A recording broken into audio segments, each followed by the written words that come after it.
துலா ராசி காலபுருஷனுக்கு 7வது ராசி. சுக்கிர பகவான் ஆட்சி பெறும் வீடு.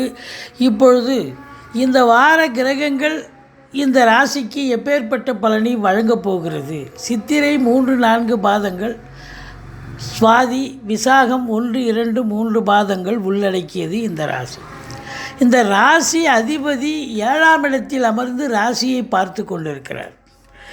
இது நாள் வரைக்கும் குருவும் அங்கேருந்து ராசியை பார்த்துட்ருக்கார். இப்போ 2 நாள் தான் அங்கே இருக்கார் இந்த வாரத்தில். மீதி 5 நாள் இடம்பெயர்ந்து ரிஷபத்துக்கு வந்து விடுகிறார். அப்போ குரு பெயர்ச்சி இந்த துலா ராசிக்கு சாதகமாக பாதகமாக, இல்லை இந்த வார கிரகங்கள் எப்பேற்பட்ட பலனை வழங்கப் போகிறது அப்படின்னு பார்க்கலாம் வாங்க.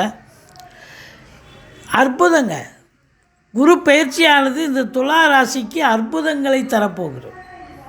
2ஆம் இடத்தை குரு பார்க்க போகுது. இது நாள் வரைக்கும் 2 சனி பார்த்து ஏகப்பட்ட பிரச்சனைகளை சந்திச்சிங்க. குடும்பத்தில் சண்டை சச்சரவு, கொடுக்கல் வாங்கல பிரச்சனை, உங்கள் சொல்லுக்கும் செயலுக்கும் மதிப்பு மரியாதை இல்லை, இப்படி பல பிரச்சனைகளை சந்திச்சிங்க. ஆனால் இப்போ சனி பார்த்துக்கிட்டு தான் இருக்கார். இருந்தாலும் குரு பார்வை கோடி நன்மை. அப்போது உங்களை பொறுத்தவரையிலையும் பார்த்தீங்கன்னு சொன்னால் பொருளாதாரம் வரவு இருக்கும், நல்ல பண வரவு இருக்கும், குடும்பத்தில் சுப நிகழ்ச்சிகள் நடத்துவதற்கான ஒரு அமைப்பு இருக்குது. நீங்கள் வெளியார் சுப நிகழ்ச்சிகளுக்கு சென்று விட்டு வர முடியும். உங்கள் சொல்லுக்கும் செயலுக்கும் மதிப்பு மரியாதை கண்டிப்பாக கிடைக்கும். கணவன் மனைவி ஒற்றுமை, சந்தோஷம், குதூகலம் நிச்சயமாக ஏற்படும்.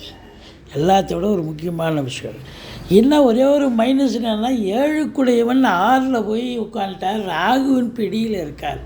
உங்கள் மனைவிக்கு ஏதாவது உடல்நிலையில் ஏதாவது பிரச்சனைகள் இல்லை மற்ற விஷயங்கள், அவங்க உங்களுக்கு எதிர்ப்பாக பேசக்கூடிய நிலை இருக்கும். இல்லை அவங்க வேலை பார்க்குறவங்களாக இருந்தால் வேலை பார்க்குற இடத்துல பிரச்சனைகள் வரும். மற்றபடி குறைவொன்றும் இல்லை. 3ஆம் இடத்து அதிபதி தான் குரு. 3க்கும் 6க்கும் உடையவர் 8ஆம் இடத்தில் இருக்கார். கெட்டவன் கெட்டிடில் கெட்டிடும் ராஜயோகம்னு சொன்ன மாதிரி இந்த குரு பொறுத்தவரையிலையும் சாதகமான ஒரு சூழலே அப்படின்னு சொல்லலாம். 4ஆம் இடத்தை குரு பார்க்கிறார். வண்டி வாகனங்களை வச்சு பொழப்பு நடத்தக்கூடியவர்களுக்கு நல்ல பொழப்பு நடக்கும். தாய் வழி சொந்தங்களால் அனுகூலம். பிள்ளைகளுடைய கல்வி மிகச் சிறப்பாக இருக்கும். சொத்து பத்து விற்பது வாங்குவது தொடர்பில் இருக்கும் அன்பர்களுக்கு நல்ல தொழில் சிறந்து விளங்கும்.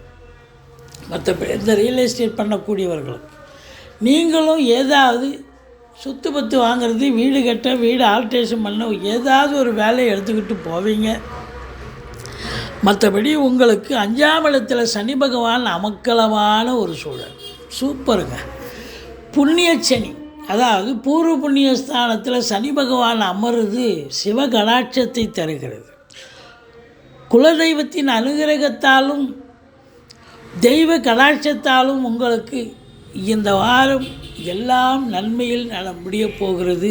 பல நன்மைகள் நடக்கப் போகிறது அப்படின்னு சொல்லலாம். சிவன் வழிபாடு செய்யுங்க. உங்களுடைய பிள்ளைகளுடைய வளர்ச்சி, பூர்வ புண்ணிய ஸ்தானம் வலுப்பெறுவதால் பூர்வீகத்தில் எந்த ஒரு பிரச்சனையும் இல்லாமல் சுமூகமாக செல்லக்கூடிய ஒரு சூழலும் ஏற்படும். இந்த 6ஆம் இடத்தில் ராகு பகவான் இருப்பது இளைஞர்களுடைய தேடல்கள் என்பது வசப்படும். அவங்க இன்டர்வியூ எழுதுவாங்க, அட்டன் பண்ணுவாங்க. யூபிஎஸ்சி, டிஎன்பிஎஸ்சி, ரயில்வே சர்வீஸ், பேங்க்கு, எந்த எக்ஸாம் எழுதினாலும், நீட் எக்ஸாம் எதில் கலந்துக்கிட்டாலும் அவங்க தேர்ச்சி பெற்று நல்ல ஒரு வேலைவாய்ப்பு பெறக்கூடிய ஒரு அமைப்பு நிச்சயமாக இருக்குது. சாதிக்கக்கூடிய ஒரு நிலை. வெளியூர் பயணம், வெளிநாட்டு பயணம், வெளி மாநிலம், அதாவது வெளிநாட்டுக்கு போனாலும் சரி, வெளி மாநில பயணம் உங்களுக்கு அனுகூலத்தை தரப்போகிறது. நிச்சயமாக நீங்கள் சாதிக்கக்கூடிய ஒரு வல்லமை. 11ஆம் இடத்து அதிபதி சூரியன் 7ல் அமர்ந்திருக்கிறார். வாழ்க்கை, அதாவது மூத்த சகோதரர்களால் ஆதாயம் கிடைக்கக்கூடிய காலகட்டம் இருந்த போதிலும் சனி பார்வையில் இருப்பதால் அதுவே சில பிரச்சனைகள் வரக்கூடிய நிலை. மூத்த சகோதரத்துக்கு சில பிரச்சனைகள் வரும். எடுத்த காரியங்கள் கொஞ்சம் காலதாமதம் ஆகும். மற்றபடி திடீர் அதிர்ஷ்ட வாய்ப்புகள் தேடி வரும். வரா கடன்கள் வசூலாகும். இன்சூரன்ஸ் பணம் கிளைம் ஆகி கைக்கு வரக்கூடிய காலகட்டம். வாரிசே இல்லாத குடும்பங்களுக்கு உங்களை வாரிசாக நியமித்து அவங்களுடைய சொத்து பத்து நகரட்டு லிக்விட் கேஷ் உங்கள் பெயருக்கு மாற்றி எழுதக்கூடிய விபரீத ராஜயோகம் ஒரு சிலருக்கு அமையும். இருந்த போதிலும் உங்களை பொறுத்தவரையிலையும் 9ஆம் இடத்து அதிபதி புதன் எங்கே இருக்கிறார் அப்படின்னா ராகுவின் பிடியில் இருக்கார். பாக்கிய குறைவுகள் ஏற்பட போகிறது. எச்சரிக்கையாக இருங்கள்.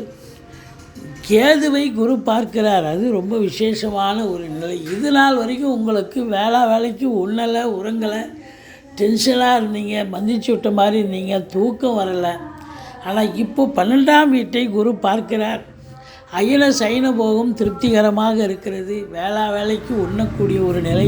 ஆன்மீகத்தில் நாட்டம் அதிகரிக்கும். அற்புதமான ஒரு வாரமாக இது விளங்கப் போகிறது.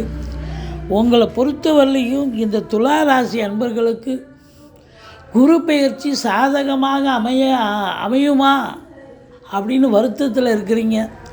குரு பார்வை கோடி நன்மை. 8ஆம் இடத்திற்கு சென்றாலும் 2ஆம் இடத்தை பார்த்து பொருளாதார மேன்மை, குடும்ப மேன்மை, குடும்பத்தில் சுப நிகழ்ச்சிகள் நடத்துறது, வீடு வாங்க, சொத்து பத்து வாங்க, பிள்ளைகளை உயர்கல்வி படிக்க வைக்க, வண்டி வாகனங்கள் வசதியாக அமைத்து கொள்ள, இது போன்ற ஒரு அற்புதங்கள் நிகழ்த்தப் போகிறார் குரு பகவான். நீங்கள் வணங்க வேண்டிய தெய்வம் அப்படின்னு பார்த்தீங்கன்னா துர்க்கையை வழிபாடு செய்யுங்கள். முருகப்பெருமானை வணங்குங்கள். ஏழுக்குடையவன் 6ஆம் இடத்தில் இருக்கார். முருகப்பெருமானை வணங்குங்கள். வாழ்க்கை வளமோடும் நலமோடும் அமையப்போகிறது.